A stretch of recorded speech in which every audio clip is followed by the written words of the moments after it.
Who inspires you? Your mother? Your child? Inspiration comes in many forms, and at WBGU-TV, you inspire us to bring entertaining and educational programming to our region. Get inspired, stay inspired.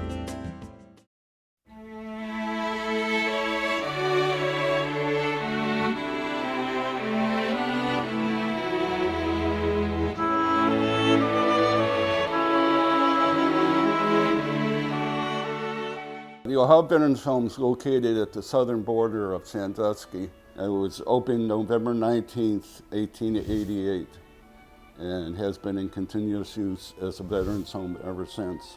We have facilities here for independent living care, nursing home care, and assisted living care. Our museum is located on the property and has been here for about 30 years. This home has been active ever since the Civil War. The buildings are beautiful, the grounds are beautiful. We get excellent care. People who I know, whose husbands or fathers had been in nursing homes and later came here, swear that this treatment here far exceeds anything you get out in the private world. The Veterans Home is run by the state of Ohio with assistance from the Veterans Administration.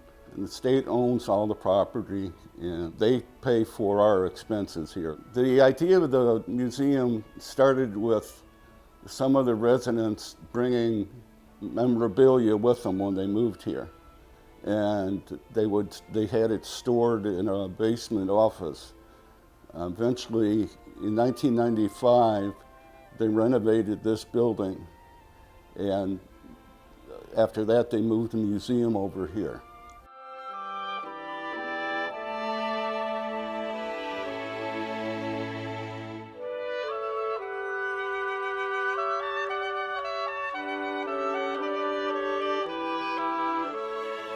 Everything we have is donated. We have memorabilia from everything from the Spanish-American War through to the current wars in Iraq and Afghanistan, including Korea, Vietnam, World War I and II. And we have about 4,000 items. And one time we have about 2,000 on display.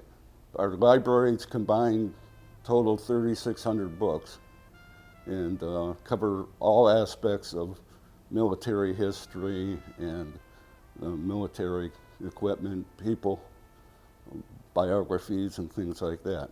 What you'll find when you come here, a lot of weaponry, rifles and pistols, and equipment the soldiers use, like canteens, mess kits, knives, swords. We have quite a few swords. We have one of the sharp carbines from the Civil War, which was very instrumental in the North winning the war. We have hand grenades. We have uniforms, various uniforms. We have hundreds of uniforms. We only have maybe 10 on display at any one time, but we could outfit a small army if we had to. It's important to keep the people who fought in the wars in our memories. And this is one way we do it, is with the home. We try to identify all the memorabilia we have with an individual, by name and where he is from and whatever, so that people that come in and see it can relate to that individual rather than just seeing a uniform. Whose uniform was that?